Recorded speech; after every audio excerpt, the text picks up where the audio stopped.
kayyum atanmasının akabinde bölge baroları olarak, başkanları olarak bir açıklama yaptık. Biz Batman Barosu olarak bir açıklama yaptık. Yine Türkiye genelinde barolarla ortak bir açıklama yaptık. Kayyum uygulamasının hukuka aykırı olduğunun altını çizerek bu durumu dile getirdik. Bilindiği üzere kayyum uygulaması yeni değil. 2016 yılından bu yana özellikle bölgeye üçüncü kez kayyum ataması uygulaması yapılıyor. Ve aynı partinin belediye başkanlarına, seçilmiş belediye başkanlarına yapılıyor. Bir nevi seçmenin iradesi ipotek altına alınıyor. Her seferinde seçilen başkanlara ne yazık ki kayyum dediğimiz artık yönetsel bir uygulamaya, mutat bir uygulamaya dönüşen uygulamayla karşı karşıya kalıyoruz. Batman ilinde kayyum atamasının hemen akabinde protestolar başladı. Biz Batman Barosu olarak da gittik, eş başkanları ziyaret ettik. Akabinde ne yazık ki şununla karşılaştık. Özellikle gözaltına alınma sürecinde fena muamele, kabadayak ve işkence olaylarıyla karşılaştık. Buna ilişkin olarak da yine açıklamalarımız oldu. Bugün bölge baro başkanları bu konuda Batman Barosu'na, Batman iline, Batman Barosu'nun şahsında ziyaretimize geldiler. Burada birazdan dönem sözcümüze sözü vereceğim. Kendisi bir açıklama yapacak. Ben bize destek veren, buraya gelen baro başkanlarımızın ismini sayacağım.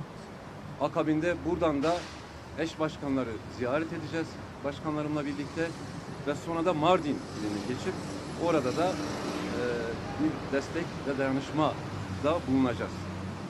Bugün yanımızda olan baro başkanlarımız Şanlıurfa Baro Başkanım Abdullah Öncel, Van Baro Başkanım Avukat Sinan Özkiraz, Diyarbakır Baro Başkanım Avukat Abdülkadir Güleç, Siirt Baro Başkanım Altekin, Muş Baro Başkanım Avukat Kadir Karaçelik, Hakkari Baro Başkanım Avukat Ergün Canan, Ağrı Baro Başkanım Avukat Serdar Günakın, Adıyaman Baro Başkanım Avukat Bilal Doğan, Bitlis Baro Başkan Yardımcımız Avukat Baro Başkan Yardımcımız Avukat Baran Nas.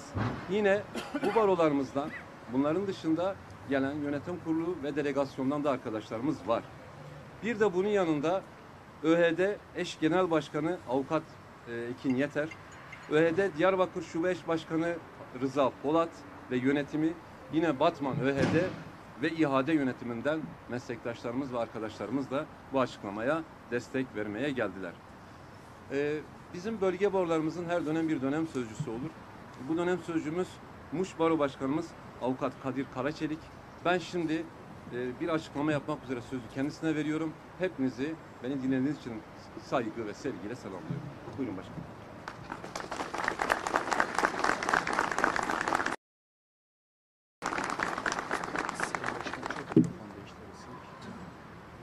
Evet.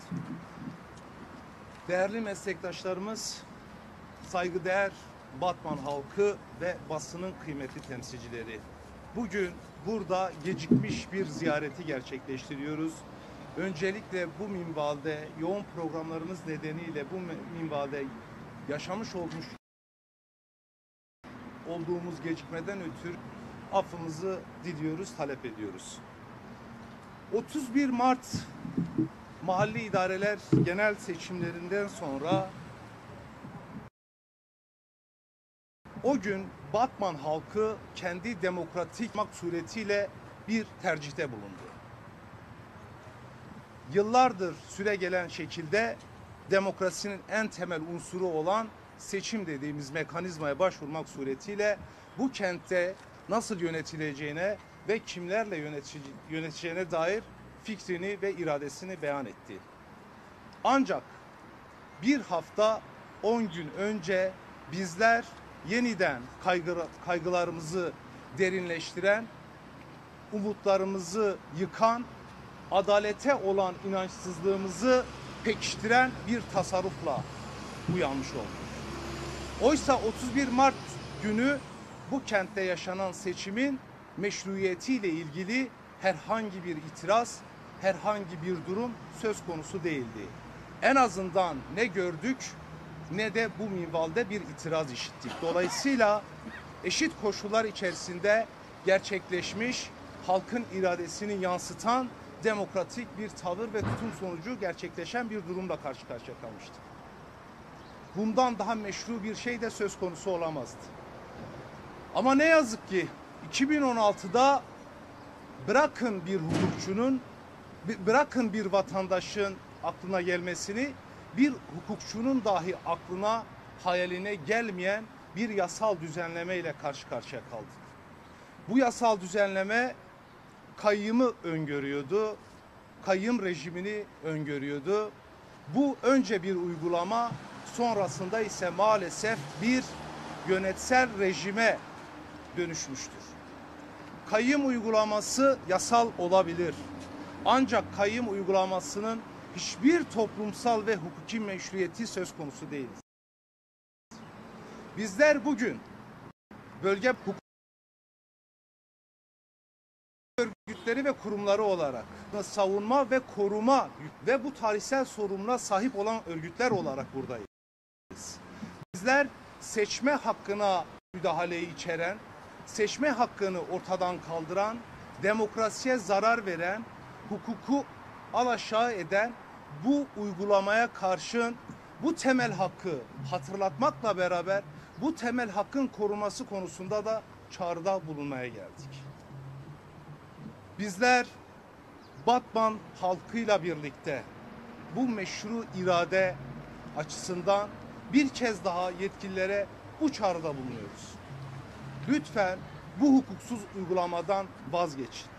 Demokrasiye zarar vermekten, insanlara ve yurttaşı toplumu travmatize etmekten, bu kenti germekten başka hiçbir sonuç üretmeyen, sivil siyasete zarar veren ve olan inancı her geçen gün biraz daha zayıflatan bu uygulamadan bir an önce vazgeçilmesi çağrısında bulunuyoruz. Yine bunlarla birlikte demokratik hukuk devleti ilkesi çerçevesinde, hukukun üstünlüğü ilkesi çerçevesinde yargısal makamlara da bir çağrıda bulunmak istiyoruz. Gerçekleştirirken hukukun ilkelerini gözeterek tasarruflarda bulunmalıdırlar. Kayyım rejiminin tasarruflarına konu olabilecek yargısal tutumlardan, özellikle masumiyet karinesi ihlal edilmek suretiyle gerçekleştirilen tutumlardan vazgeçilmesi çağrısında bulunuyoruz. Yargının bu tür tasarruflara istemiyoruz. Araçsallaştırmasına karşı olduğumuzu ifade ediyoruz. Çünkü bu tür tasarruflar yargıya olan güveni, adalete olan inancı zayıflatmaktan başka hiçbir sonuç üretmez. Bu uygulamayla birlikte yurttaşın bu hukuksuzluğa karşı barışçıl protestosunu, ifade hürriyetini kullanması kadar meşru bir şey olmadığını düşünmekteyiz. Dolayısıyla bu kentte bu vesileyle idari yasaklarla ifade hürriyetinin çiğnenmesini de asla kabul etmediğimizi, bu yasakların, bu yasağın barışçıl protestonun hakkını ortadan kaldırdığı gibi işkence ve kötü muamele gibi uygulamalara da zemin oluşturduğunu ifade etmek istiyoruz. Tüm bu gerekçelerle 3-4 başlık içerisinde ifade etmeye çalıştığımız kayyım rejiminin hukuksal tahribatı hepinizin malumudur. Bizler bir kez daha Batman halkının iradesine saygı duyulmasını ve demokrasi, hukuk, adalet talebi olan biz milyonların sesine kulak verilmesini, bu minvalde açıklama yapan hukuk örgütlerinin açıklamalarına bu çağrıya uyulmak suretiyle bu uygulamadan derhal vazgeçilmesi çağrısında bulunuyoruz. Teşekkür ederim.